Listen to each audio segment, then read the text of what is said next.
Hey,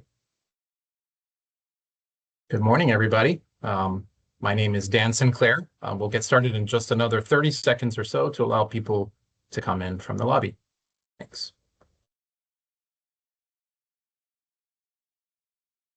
Dan, are you able to hear me? Yes. You did get a strange message before saying that I was no longer in the meeting, so I'm just going to double check. Yep, loud and clear. Okay. So good morning. Again, my name is Dan Sinclair, and I'm the new director of Connecticut's Rural Health Transformation Program, also known as RHTP for short. Welcome to our public webinar on the program. It's really nice to have everybody here with us today. We'll be giving a short presentation this morning, followed by Q&A.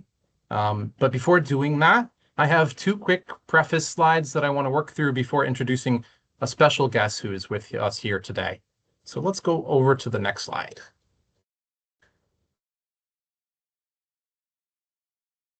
Okay. You have the required disclaimer from the federal government up there. I'm not going to read it out loud, but I'll give you a moment or two to kind of read it yourself. All right, let's go to the next slide. So I wanted to introduce Connecticut's RHTP leadership team so you can begin to get to know all of us. Julie Vigil is our Deputy Director of Operations, and she comes to us from the Connecticut Department of Public Health, where she served as branch chief for the Community, Family Health, and Preventive Branch. Then we have also Dr. Margaret Ostafin. She is our Deputy Director of Projects. She brings over 20 years of public health experience spanning local, state, and federal agencies, consulting, and academia. And also combines clinical expertise as a registered nurse with an administrative and program management set of skills. And then, although she's not with us here today, Gretchen Hutula is an assistant director with our program. She brings 28 years of experience securing and managing grants from a wide range of funders, including federal and state agencies, foundations, and multilateral donors. She most recently worked at Generations Family Health Center. And then I am Dan Sinclair, once again, the project director of the Rural Health Transformation Program. Before coming to the state, I was 16 years with the federal government at the U.S. Agency for International Development, managing public health programs throughout the world. And I'm really thrilled to be here today. Now, I'd like to introduce somebody who actually probably doesn't need much of an introduction, our Commissioner Andrea Barton-Reeds. She heads the Connecticut Department of Social Services and is a tremendous champion of this program. So now I'd like to hand it over to the Commissioner to give some opening remarks. Commissioner? Great. Yes, thank you, Dan, and thank you all of my colleagues, especially the Rural Health team, for being here today. Just another note, we are in presentation and webinar mode in Microsoft Teams, which might be unusual and different than what you're used to, which is why your cameras and your microphones are down. There will be an opportunity for, I believe so, Dan, right, to enter questions into the Q&A feature. So I know that might be confusing for some because it's not the platform that we usually use. So I really am overjoyed to be here today, and I'm so excited to introduce our team, which will be growing, and you'll hear a little bit more about that, and to really get our work started in rural health transformation. As you know, we received over $154 million for this work, and the pace at which we will have to move is really quite rapid. Everything has to be committed to be spent on or before August 31st of this year. So in the coming weeks and months, we do have a specific focus. The team that you see and really everyone at DSS who's engaged with this particular program, we have three things that we're working on. First is to make sure that our staffing is in place, not just in our agency, but across all of the other agencies with whom we have communication and projects that are part of the rural health transformation work. The second are the projects that I actually mentioned. There are 30 of them. Some of them belong to us, but many belong to many of our other sister agencies. And we are working to collaborate and to make sure that we have deadlines that we meet, again, because it is really critically important. It's imperative that we meet those deadlines and commit all of the dollars that have been given to the state of Connecticut. Finally, What's really important to us is to make sure that we maintain this open line of communication that we have here, that we have an opportunity to speak with you regularly and openly about the work that we're doing, how it's unfolding in your communities, and how it impacts the state of Connecticut. So I am very, very excited to have this team here today. And our group will, you'll be hearing from them today all the work that we're doing, but we welcome legislators, community activists, all of the partners, key stakeholders that have been a part of this process from the beginning, and we'll continue to be on that journey with you today. So Dan, with that, I just want to say thank you, and let's get started. Great, Commissioner. Thank you so much for those motivating words. And I know you have to run for another meeting, but I appreciate your time this morning. So Julie, let's go over to the next slide, if that's okay. Perfect. All right. So Julie and I are going to tag team the presentation today. We'll provide a quick overview of the program, give it some background, talk about its goals, and where we stand currently with the implementation. As the Commissioner mentioned, we'll have the opportunity to do some live Q&A. So you'll find the Q&A feature up at the top of the screen. And when it's time, you can put your questions into that Q&A feature so that we can make sure that we get through those. I'd ask folks not to use the chat because that kind of goes to a different route, but the Q&A is where you would want to put your questions. So, and we'll get to as many as we can today. But at the end, if we're not able to get to all of them, we'll go ahead and publish an anonymized version of the questions along with their answers on our website so that we can make sure every question is answered. Now, you might be asking at this moment in time, well, what is the Rural Health Transformation Program? And to that, I would say that the program is a new federal initiative authorized by a congressional bill that has several interchangeable names. You might have heard the Public Law 119-21, or HR 1, or the One Big Beautiful Bill Act. I want you to know that all of those names actually refer to the same legislation. And so the authorized funding level for this initiative is $50 billion, with its goal being the transformation of our rural healthcare and the improvement of health outcomes in rural communities. That $50 billion envelope is divided into project years, 5 of them to be specific, with $10 billion available to each state to fund RHTP work in all of the 50 states. Territories are not included in this particular initiative. It might be helpful to think of that annual funding envelope as really having 2 parts. So the first part is an equal allocation to every single state, $100 million for Connecticut and all other states for that matter. So I think of this first part as kind of the floor. Then the second part of that annual funding is based on a couple different factors, including rural factors, how many people make up your rural population, for example, state policy commitments, and specific initiatives in the funding notice. Connecticut has a relatively low score in this aspect due to kind of our smaller rural population when compared to other states. And that also is due to a number of other factors that we don't have time to get into today. But I understand that the key thing here is that the Centers for Medicaid and Medicare Services, CMS, will be adjusting allocations between project years based on progress made by the states against their planned activities. And in this case, I kind of think of the second piece as kind of the ceiling because that can be adjusted up or down.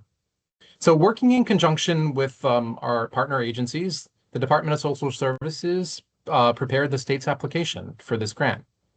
And back in the fall, we had a very short 7-week deadline and development window to get everything into place, following strict criteria that the federal government outlined.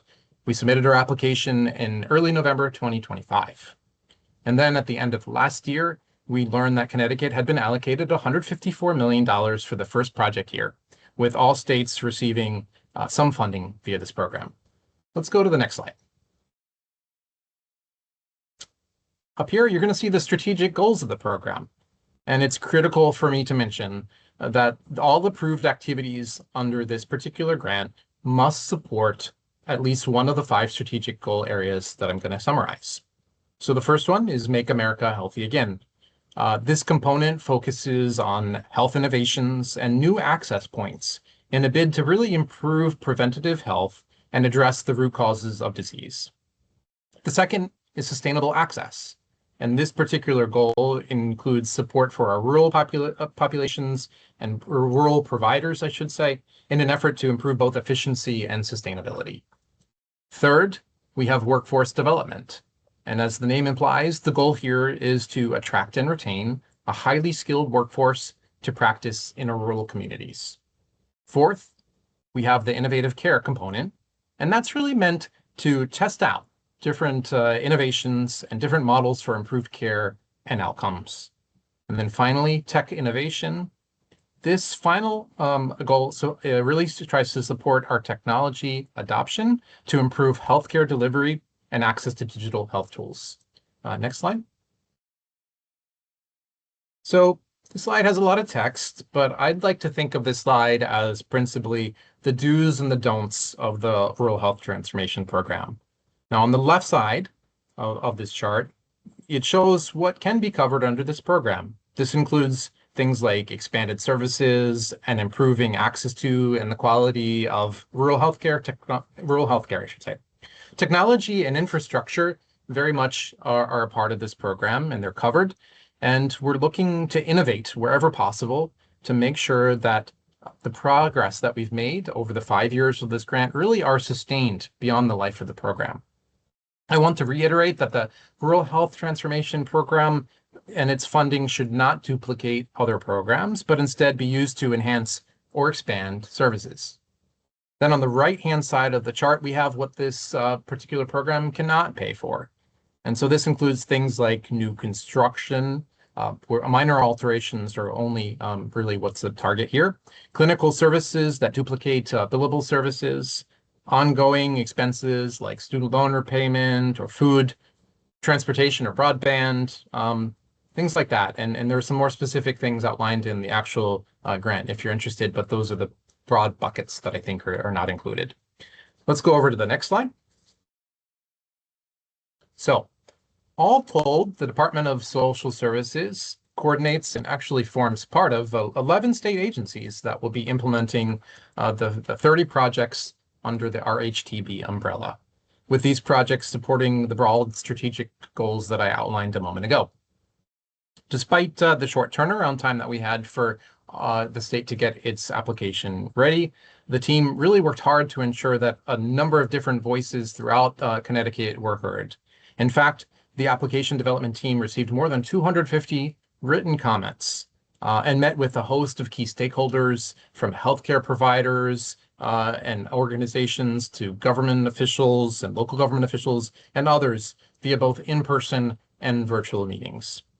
I'd just like to underscore as well, too, that to me, this is a really fundamental component of the program, and community engagement is something that I am personally putting a priority on. I think it is not only important as a component, but actually indispensable that for us, we need to be hearing about how we can make sure this program is a successful one. And we'll have multiple ways in which people can get their voices heard, from webinars such as this one, to the development and establishment of a Rural Health Advisory Council, to opportunities for town hall engagements in our focus areas of Northwest and Northeast Connecticut. We also would invite people to visit the webpage that's down at the bottom of the screen so that you can sign up for additional updates when they're available. Let's go to the next slide. And here's a map of our focus areas, and this was included in our grant application. You can see here the areas in green align with the definition of rurality that the federal government, namely the Health Resources and Services Administration, HRSA, and its Federal Office of Rural Health Policy. I know that's a mouthful, but those are the folks that help us to define rurality for this particular program. So you can see the areas there up in green where we're going to be focusing. And with that, I'm going to turn it over to Julie, who will walk us through the remainder of our presentation. Julie, over to you. Thanks. Thanks, Dan. All right. So Dan went into a lot of the grant and putting the grant together and getting it submitted in our guidelines. Connecticut has what we're calling our transformation initiatives, and these are the 4 areas that we're focusing on. So the first being population health outcomes. And this is to advance prevention, chronic care, maternal and behavioral health integration, and address the root causes of disease. So this includes things such as outdoor recreation, which would mean improving exercise and recreation innovations to some state park trails, access mental health expansion, our universal home visiting expansion, a mobile health clinic pilot, having 4 vans for primary care and 4 for dental care, and then evidence-based exercise for older adults, and seed funding for non-traditional farming infrastructure. So those are all in the population health outcomes bucket.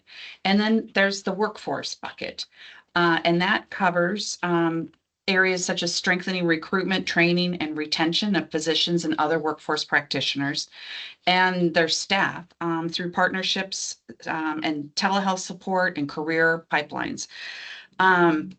It should be noted, though, that these do come with, some of them come with certain initiatives that carry a 5-year service commitment. So in this bucket, we're looking at rural residency expansion, and interstate licensure compact implementation support, expanded certified nurse aid training and certification, medication administration training, and rural health provider incentives, and then working with the Area Health Education Center, AHEC, out at Yukon Health Center, improving and increasing our health workforce pipeline. And then you also see in red there, these projects, we had to submit a budget revision. So as of 3/10/26, all these projects are still under review and waiting for approval from CMS. So our other 2 buckets, number 3 is data and technology. So our goal here is to expand interoperability and our health information exchange, participation, and capacity. Expanding our telehealth infrastructure and analytics to guide performance and policy and improve healthcare providers' ability to coordinate care and improve population health. So we're hoping to do this by bridging the digital divide, increasing our integrated care network, having improvements made with our health information exchange, specifically Connie, working on a predictive analysis to avoid emergency department visits and have a better coordination platform. And then also consumer AI-powered care management tools, helping with the implementation of that. And then our 4th bucket is care transformation and stability. And this has the most programs listed in it. And this really is the one where we want to promote and enhance capacity of the rural healthcare providers and improve the quality and population health. So including supporting the adoption of value-based payment models, integrated care teams, and sustainable funding mechanisms for rural healthcare providers. So it's a long list here that we've got under this bucket, but they're all really important pieces of work. So Dan had talked a little bit about our budget requirements and the 5-year budget. So our funds will be distributed over 5 budget periods, and each state has until the end of the federal fiscal year to spend the allocated funds for each budget period. And then after that, any funds that are not spent go back to CMS and will be redistributed amongst the states. So our first budget period right now ends on October 30th. So we need to have our money spent before that time. And by spent, they mean obligated. So we need to have our funds obligated, showing that our programs are up and running and that we've got our staff in place as well. So we have some key details about the implementation of this program. So it's been mentioned a few times, DSS is the lead administering agency for this. as the implementing agency, we have designed and will implement the assigned RHTP projects within our agency, and there are 8 within our agency. Their RHTP subawards will be for specific deliverables to help implement RHTP and its federally approved projects. And then every RHTP subaward will have a grant agreement detailing what services the subrecipient will perform to implement RHTP and the relevant rules that apply, such as the 5-year commitment for providers to serve in rural areas, if that's applicable. State procurement and other rules apply to RHTP subawards and are relevant to each project. So we have to keep that in mind as well. So our next steps, we're currently, we had the pre-implementation planning, and we're still solidifying that, but I think we're very close to the finish line on that piece. And state agencies are hiring their grant-funded staff that will be funded under this program.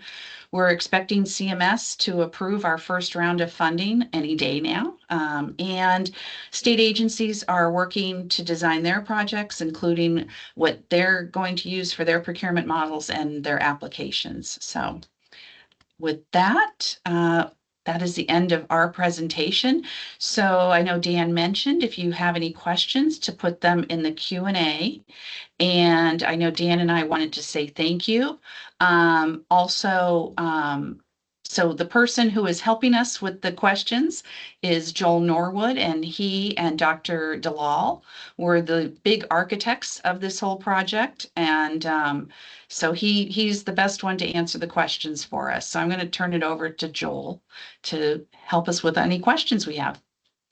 Great. Well, thank you, Julie and Dan. So as Julie mentioned, my name is Joel Norwood. I am the Deputy Policy Advisor at the Department of Social Services. And for several months, Dr. Dalal and I were leading the implementation of Rural Health Transformation Program until this team just started. So we're thrilled they are on board. And I just want to add also that the application DSS prepared in very close collaboration with the Office of Policy and Management, OPM. So as mentioned, please use the Q&A function to ask your questions. While everyone who hasn't had a chance to do that, I will start answering the questions we've gotten so far. So the first question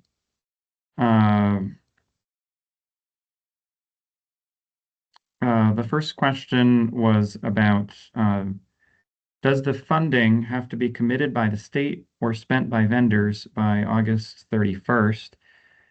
So there's a couple of different timelines that Julie went over.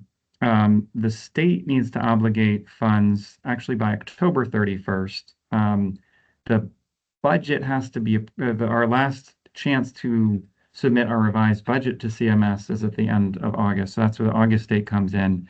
So the funds need to be obligated for budget period 1 by October 30th. And then once they're obligated through a grant agreement or some other contract, then they're 11 months after that till September 30th, 2027 for budget period $1 to actually be spent. The second question we received was noting that Stafford is not included on this map. We deferred to HRSA, the Health Resources Services Administration, on their methodology. Happy to put a link to how they define what is and is not rural, but there's a particular methodology. Not knowing the particulars of Stafford, I don't know what criteria it did not meet under HRSA, but that's there's a very detailed HRSA methodology federally that we're simply following. Okay, next question. And if we don't have time to get through all of them, we will, as Dan said earlier, compile a written FAQ. Asking whether the presentation slides will be sent out. I think the goal is to upload this updated version to our website. There's an earlier version of overview slides that are already on the DSS website. Next question, how are you confirming that residents of these Connecticut designated areas are part of the design, implementation, and evaluation of these initiatives? So there are a number of aspects of the state's Rural Health Transformation Program plan that are intended to engage stakeholders, including local residents. I'll just mention two of them, and there will undoubtedly be more. So one is one of the projects that DSS is implementing under this program is the community collaboratives, which will specifically be designed to engage with residents and other stakeholders. And there will also be a Rural Health Transformation Advisory Council that we will be setting up. So those will be the two most formal avenues for engaging with local residents and other members of the community. There will undoubtedly be more specific to each project. And Joel, if I could, this is Dan again. I agree very much with what you said, and I would just also add to that we are planning a couple different site visits out to our focus areas, and we'd very much like to be chatting with the community members there to get your feedback, to hear from your perspectives as well. So there'll be multiple different ways of interacting and providing feedback to us here in the leadership team. Thanks. The next question was, how can rural EMS agencies apply for funding, and what are the deadlines each year for them to get their applications in? So I would say just very generally, for most of the projects, given the very tight timeline, as Julie mentioned near the end of the slides, the various implementing agencies are in the process of designing the projects as quickly as possible. In a couple of limited cases, they're already well along enough that they're at that stage of design. I think in this context, the relevant projects are still in the design stage, so that there aren't specific timeframes available yet. But as mentioned, as much as possible, we'll try to consolidate on our DSS webpage various opportunities, regardless of which agency is implementing them, so that we can point whoever is interested to the relevant opportunities. Okay. The next question is, in the budget narrative, there is ASD service access listed in proposal H07. Did CMS approve this project? I'm assuming H07 is the Access Mental Health ASD expansion, but maybe if someone else can double check that. Did CMS approve this project? So as Julie mentioned near the end of the presentation, informally, CMS has indicated that they are in process of their final review. So we are anticipating, hoping final CMS approval of all projects in the coming days or weeks. So while it hasn't been officially signed off, there have been various earlier stages of a formal sign-off, and we're hoping to get the final version shortly. And you are correct, H07 is Access Mental Health. Yeah, so that is still part of the plan, and informally, we believe that that will be part of the overall approval, along with all the other 29 projects. Next question, if a vendor has a statewide scope, can we submit directly, or do we have to partner with a state facility? I think each project will have its own unique procurement or sub-grant process. So it's hard to answer that in general. So I'd say for each of the 30 projects, there will be different vehicles for sub-granting or procurement, and I don't think we can answer that on a global basis across all 30. All right, the next question, what are the sustainability priorities for these initiatives? Was sustainability part of the application submission requirement? So absolutely, the word transformation and Rural Health Transformation Program, the goal of Congress and the federal government more broadly is that this program will lead to lasting change and improvements in rural areas. I'd say in general, the way the state has been viewing all of these projects is that it's a testing ground to see what works well, and that those with the most promise would be the ones that would be most likely to potentially have some sustainability pathway afterwards. Of course, the state can't commit to that. We don't know what the results will be before it's happened, and we also don't know what the state and federal opportunities and fiscal constraints will be 5 years from now. So some of that is unknowable, but absolutely that is and always has been a priority. And Joel, Next if I could question. just come in Yeah, here as please. well too, while you're getting to the next question, and I agree with everything you just said, but there is an evaluation component to this program as well too, which I think is incredibly important because that will help us know which of those programs are really achieving their intended aims or which are struggling a little bit. Maybe they're kind of a pilot that we are just testing out. But as Joel said, that evaluation component kind of underpins the entire program and really helps us to keep our eyes on the prize to make sure that we are moving towards the accomplishment of the objectives. So I couldn't agree with Joel more, and also just want to add that an evaluation component will be a fundamental piece of this overall program as well. So Joel, back over to you for your next question. So this is a question for vendors. Would funds be released through RFPs or through competitive grants? I think what we talked about just a little earlier, it really depends on the projects. Each of the 30 we're trying to find the most efficient vehicle possible. So in some cases, it might be RFPs, in others, it might be sub-grants, in others, as detailed in the budget narrative, would be working with existing partners who are already working with the relevant agency. In others, it might be an application process. It really depends on the specifics of each project. So based on what we know now, there will be a variety depending on each context. The next question, will the RFP fund projects serving rural residents, or will it require the organization itself to be physically rural? I think there too, it will depend. I think some of the projects will really focus on the services being provided. Others will be focusing on, for example, a healthcare provider facility, in which case some of those, depending on the context, in certain contexts, some of those will specifically be for facilities located in rural areas. The next question, given that RHTP resources can be augmented with resources from environmental programming, how are we working to access these vital additional resources?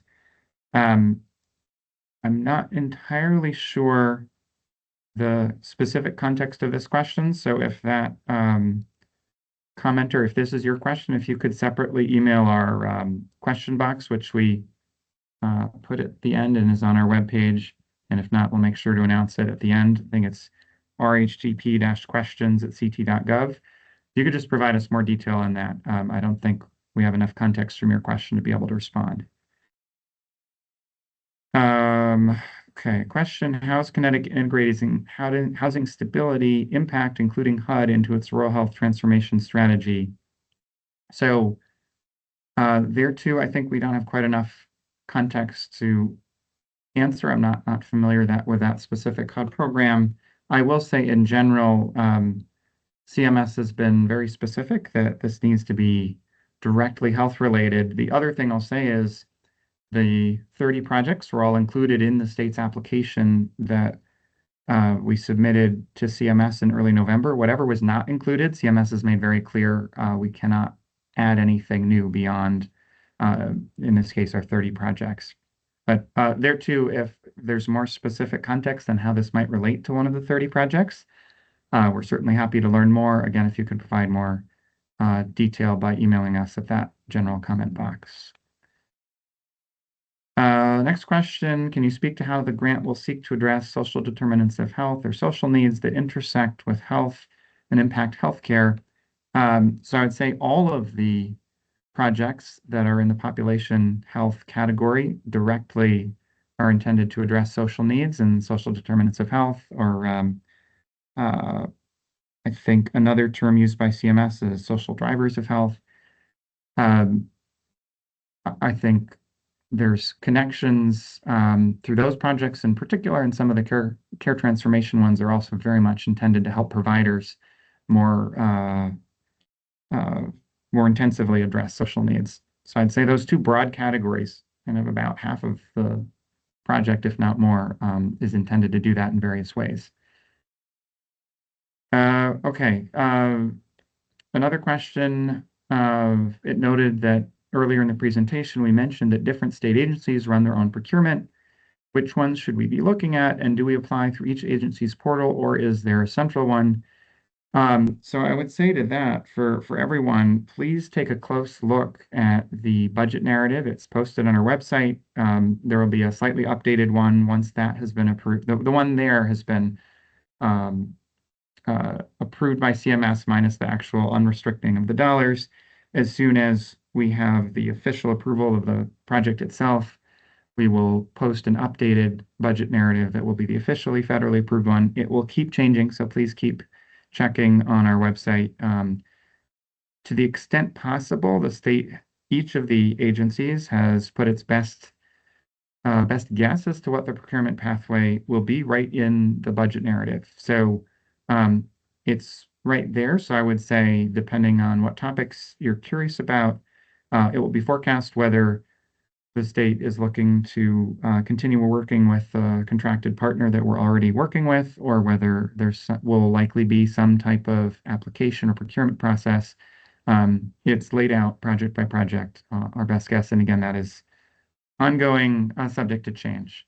So that's all in the Q&A. Let me just check the chat as well. Okay. Okay, please explain the structure of the value-based purchasing agreement that you envision. That is still being designed, so we don't have a lot of details on that. Next one is a primary care provider that currently provides house calls to patients in Litchfield County. How do I get more involved? I would say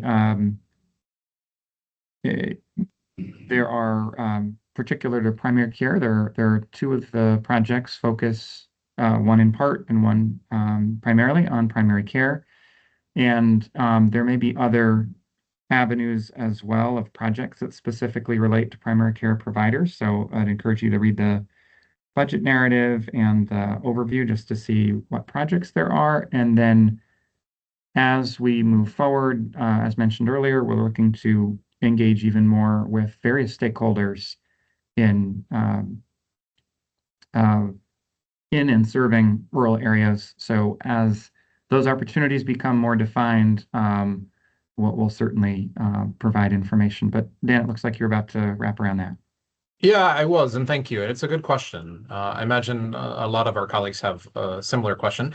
I would also add too that as I think Julie mentioned, we have the regional collaboratives and the Rural Health Advisory Council that are going to be established. And to me, I view those as really important conduits for folks to get their voices heard, for us to hear feedback about how our programs are working. So an early plug for both of those opportunities once you see updates coming to you guys from the website and the distribution list that we have started up. So back over to you, Joel. Thanks. There was a note that the state councils of government can be a good resource to convene rural municipalities. Absolutely agreed. And we did have some conversations with councils of government during the application process. Admittedly, it was a bit brief and not as comprehensive as we would like, owing not to our lack of interest, but simply the lack of time. So completely agree with engaging both with the COGS as well as municipal government. And absolutely, it's just been a reflection of our limited bandwidth that we haven't done more of that. So appreciate that. Question, is there a way for vendors to connect with potential grant subrecipients ahead of CMS's approval to collaborate on proposals for RHTP initiatives? So the CMS approval is simply until all the funds have been fully unrestricted by CMS, DSS isn't able to literally start allocating the dollars, but absolutely potential vendors, subrecipients can certainly start planning. I will say, depending on the project, if it hasn't yet been designed by the relevant agency and there hasn't been a public notice of either an RFP or an RFA or some other similar avenue, that it might not be defined yet what you'd be working on, but certainly there's no limitation on various stakeholders collaborating together. Okay, the next question, who will be involved in determining what is of value and how it will be assessed in the value-based purchasing for behavioral health? So that particular project is still under development and still being designed, so we don't have a specific definition. Certainly, as mentioned, there will be some broader stakeholder engagement. What that will look like specific to this project, I don't think has been determined yet. Next question, how can technology providers offer our own services to the initiative? Example, for telehealth and remote patient services. So for there, I would recommend looking at the technology initiatives that are within both the budget narrative and then the relevant section of the project narrative. Section 3, for anyone who's curious about the project narrative, is really where the project descriptions are. The budget narrative, though, will forecast what the procurement opportunities are likely to be. So you can look there again for just a general sense, nothing specific yet, but our best sense. Okay, next question. How will feedback from rural providers and communities be incorporated into the design and rollout of IT solutions? And is there an opportunity for IT partners to participate in the Rural Health Advisory Council discussions or technical work groups? I think both of those are still to be determined, but Dan, it looked like you were going to wrap around. Feel free.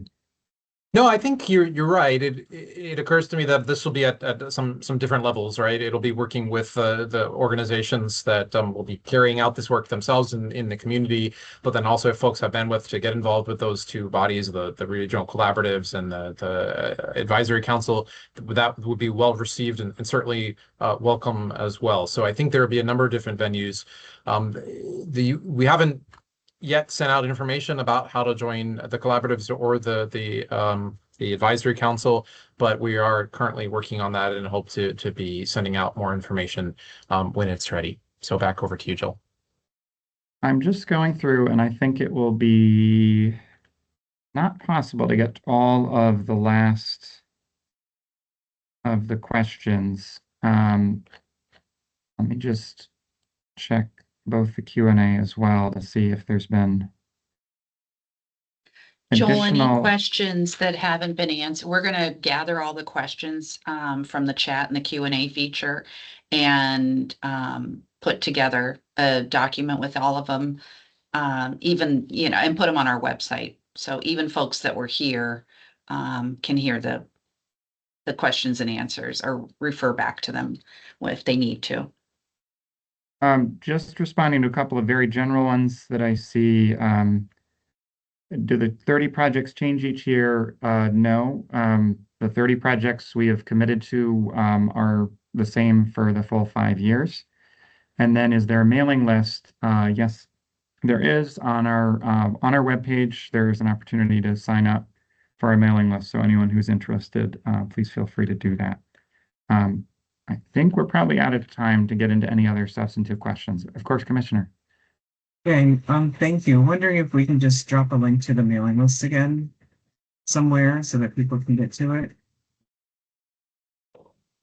Yes, we're going to look into how to do that. Yep. Okay, that's all right. If not, then we can yeah, we should be able to do that. email to the website. Some way that makes it easy for people to get to it. Yeah. Okay, we're working on that as we speak. But perhaps as we're coming to a close here, I did just want to thank everybody for their participation in this opportunity on the webinar. This will not be the only time, certainly, that folks will have the chance to kind of engage with us. But we felt that at this juncture, it was really important for us to get out there to show you who we are and to see our faces so that you know the leadership team here at DSS. So I really just want to go ahead and thank folks again for their time, and we will be back in touch and keep the questions coming. Thanks so much for all of your support. And with that, we'll conclude the webinar. Thanks so much. Thank you.